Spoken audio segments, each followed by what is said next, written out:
ছোটকু ভাই আমাকে আরেকটা জীবন দেয়। আমি প্রথম একটা সিনেমা শুরু করেছিলাম পৃথিবী আমারে চায় না। আমার চলচ্চিত্র আসা নিয়ে একটু জটিলতা আছে, এটা আমি একটু ক্লিয়ার করে দিব আজকে।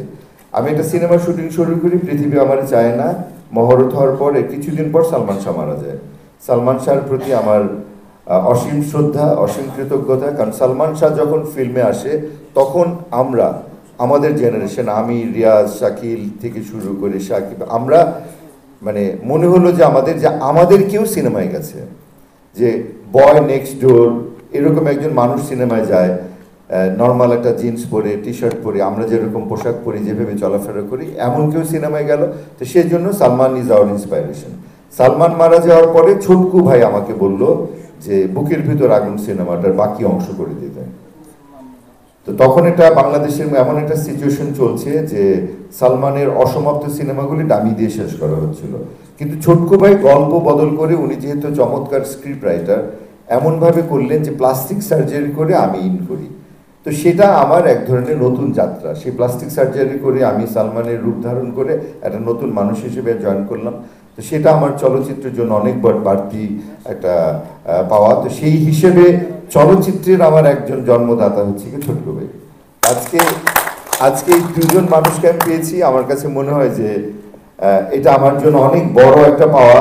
এবং এই দুজন মানুষ যেখানে আছে সেখানে আর আহারে জীবনকে কেউ দাবায় রাখতে পারবে না ইনশাআল্লাহ।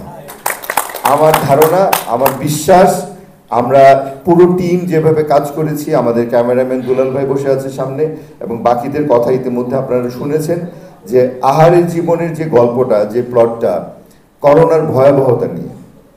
আরেকটা ব্যাপার বলি, আজকে আমি অভিনেতা থেকে নেতার দিকে যাওয়ার যে আমার প্রক্রিয়াটা, এটার পিছনে এই করোনার একটা ছোট্ট ঘটনা আছে।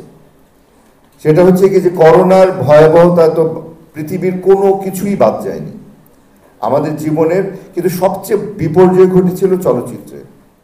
কারণ এরকম একটা বদ্ধ রুমে মানুষ ঢুকবে, সিনেমা দেখবে, আস্তে আস্তে কিন্তু আমরা জানি যে এমন ভীতিকর একটা পরিস্থিতি তৈরি হয়েছিল, মনে হয়েছিল যে পৃথিবীর আর কেউ কখনো সিনেমা হলে যাবে না। আমরা সবাই সেটা সাক্ষী। এবং সবচেয়ে বেশি ক্ষতিগ্রস্ত হয়েছে যে মানুষগুলো চলচ্চিত্রের সঙ্গে সম্পৃক্ত, যারা অভিনয় করেন, বিশেষ করে যারা ডেইলি বেসিসে কাজ করেন।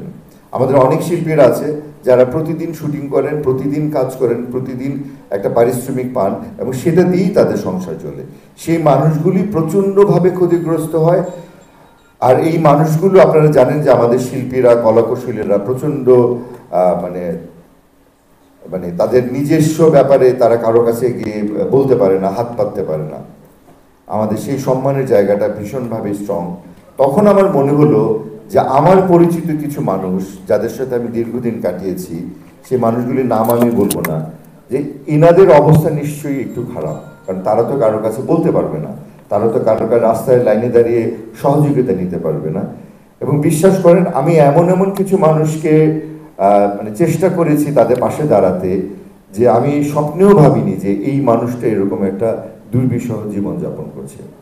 তখন থেকে আমার মনে হয়েছে যে আমি ফেরদৌস হয়েছি এই মানুষগুলোর জন্য। আমার পক্ষে যদি কিছু সম্ভব হয়, আমি যদি তাদের জন্য একটু করতে পারি, আমার কাছে আমার এই শিল্পী জীবন সার্থক হবে। তখনই কিন্তু আমি ডিসাইড করি যে আমি মাননীয় প্রধানমন্ত্রীর পাশে গিয়ে দাঁড়াবো, তাকে বলবো যে আমি আপনার সঙ্গে কাজ করতে চাই। এবং এই সাহস শক্তি সঞ্চয় করেই আমি মাননীয় প্রধানমন্ত্রীকে বলেছি যে আমি আমার এই অঙ্গন থেকে প্রতিনিধিত্ব করতে চাই, আমি কাজ করব আমাদের এই শিল্পীদের জন্য, এই কলাকুশলীদের জন্য, আপনি আমাকে সেই সুযোগ করে দেন। ধন্যবাদ জানাই মাননীয় প্রধানমন্ত্রীকে, যে মাননীয় প্রধানমন্ত্রী জননেত্রী শেখ হাসিনা বাংলাদেশের সবচেয়ে শ্রেষ্ঠ আসন, ঢাকা 10 আসনের নৌকা আমার হাতে তুলে দিয়েছেন। এবং শুধু আমার হাতে তুলে দেননি, আমার মাধ্যমে আমাদের পুরো চলচ্চিত্র, পুরো সাংস্কৃতিক অঙ্গনকে নিরুদ্ধ করেছেন। সবার পক্ষ থেকে মাননীয় প্রধানমন্ত্রীকে অসীম কৃতজ্ঞতা। আপনাদের সবার পাশে যেভাবে আমি সারা জীবন পেয়েছি, আমি বাকি জীবন আপনাদের সকলকে এভাবে পাশে চাই। বিশেষ করে সাংবাদিক বন্ধুরা, আপনারা যারা দাঁড়িয়েছেন এক একটি ক্যামেরা নিয়ে, এখন আবার প্ল্যাটফর্ম চেঞ্জ হয়ে গেছে, সাংবাদিকতার নতুন দিগন্ত, যারা একটা মোবাইল নিয়েও একটা সাংবাদিক হওয়া যায়। তো আমি চাইবো যে আমরা প্রত্যেকে পজিটিভভাবে আমাদের চলচ্চিত্রকে তুলে ধরব।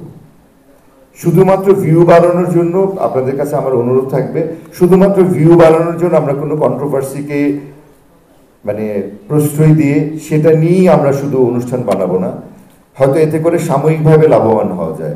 আজকে যদি আপনারা চলচ্চিত্রের কোনো শিল্পীর, কোনো কলাকুশলীর একটি নেগেটিভ ঘটনা নেগেটিভভাবে তুলে ধরেন, হয়তো সাময়িকভাবে ভিউ বাড়বে, কিন্তু এতে করে যেটা হয় সামগ্রিকভাবে আমাদের চলচ্চিত্রটা কিন্তু আস্তে আস্তে ধ্বংসের দিকে চলে যায়।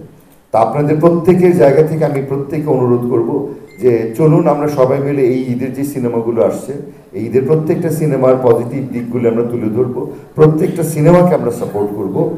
আমরা আমাদের সামনে আমাদের চলচ্চিত্রে পরিবারের নির্বাচন, যে নির্বাচনকে ঘিরে এখন আমরা এস কারাতে টিভি।